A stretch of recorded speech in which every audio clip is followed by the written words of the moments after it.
Yes, good evening, everyone. Welcome to Footy Classified. September is about to begin, and the trade period, well, as you're about to find out, it has already started. Let's welcome our star-studded panel. We begin with one of the finest journos in the country, Damien Barrett. Damo, great to have you. Good evening, Sam. The man with all the medals, the superstar cat, Jimmy Bartell. Welcome, James. Evening, Sam. And the 12-time leading goal kicker, the Essendon Football Club goal-kicking legend, Matthew Lord. Lordo, great to have you Thanks, as always. Sam. Thank you. Now, Sam, Tom De Koning, is he a saint yet? Technically not right now, but he will be one.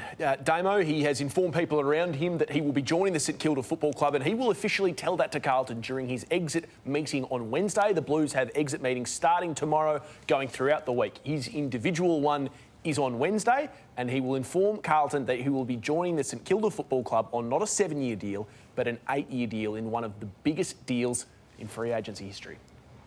It's significant, isn't it? Because it then also brings to a head the situation around Rowan Marshall, for starters, who has wanted to see officially what is happening in this space, and the lack of communication, as I've had it put to me, from the Saints to him about what that means for him and the offers that he's clearly got, Lordo, beyond the 2027 contract he's got as a Saint. Do you think he'll be going to Geelong, Damo? I feel there's a conversation to be had around all that, yeah. Again, it's up to the Saints now to sell to him how it looks for him with Tom De Koning there.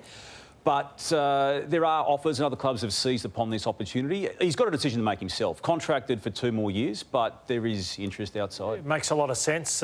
Reece Stanley's been a warrior for Geelong, but for Rowan Marshall to come in and play for Geelong, maybe for the last 3 or 4, 5 years of his career, makes a lot of sense. And just on the Tom De Koning deal, will he ever hit $2 million in that 8-year deal? Well, it'll be an average of 1.7. I'm not sure years. at what point it'll be front or back ended. I assume one of those one of those years in the contract, Jimmy, will hit 2 years at some point.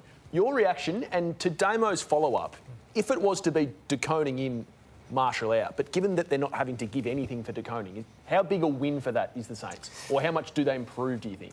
Oh, they get a pretty athletic ruckman who's excellent in the centre bounce, but I think that's selling Rowan Marshall short. Yep. And so I can understand why he'd explore his options elsewhere. When you even looked at Carlton, they were reluctant to play Pitnet and De Koning. I know they tried it a number of times, and that's what you'd be asking Rowan Marshall to do, and probably asking Rowan Marshall to play more forward than De Koning, because Marshall has better craft as a forward than De Koning. So if I'm Rowan Marshall in his camp, I'd be looking where I'm going to play number one ruck, which is best for him. How do you see Tom De Koning, and how do you feel about it? Because I still look at his numbers, 6 goals for the season.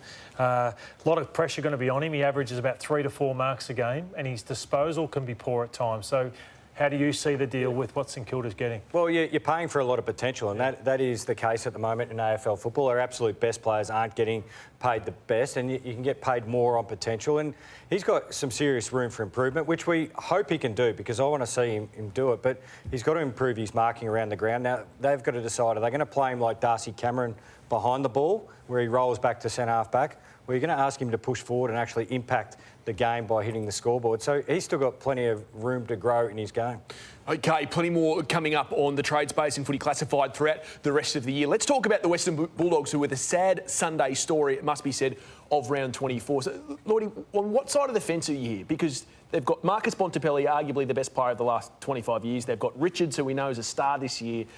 Darcy, I know Hugo Hagen's been injured. But how much of this fall from grace is on the coach, who they have re-signed, by the way? I think it's got to fall on the coach. It always does when a season goes the way it's gone for the Western Bulldogs. You see their average defensively, and that's no secret to anybody. And I think what I love about finals, which we're about to come into, is you get exposed, your weaknesses get exposed on the biggest stage of all. And that was as close to a final as you'll get for the Western Bulldogs. And they were exposed so badly for the Fremantle Dockers for their weakness, which is defensively. So their defensive running as a midfield group and their defensive ability to stop the big key forwards on the day. Yeah, I know that they'll zero in and talk about finding better defenders, but I think it's around team defence and structurally the way they set up all the personnel. Because I looked at their defence, and yes, they finished middle of the pack, but Freo we acknowledge is a good defensive unit. Over the course of the entire season, Freo only held the opposition to 5 less points. That's it, over the entire season. The Giants, we highlight how good their defensive group is, conceded 14 points more, and the Lions, 16 points less. So they're all pretty good sides. And you go through their losses. I am making excuses for Luke Beveridge here.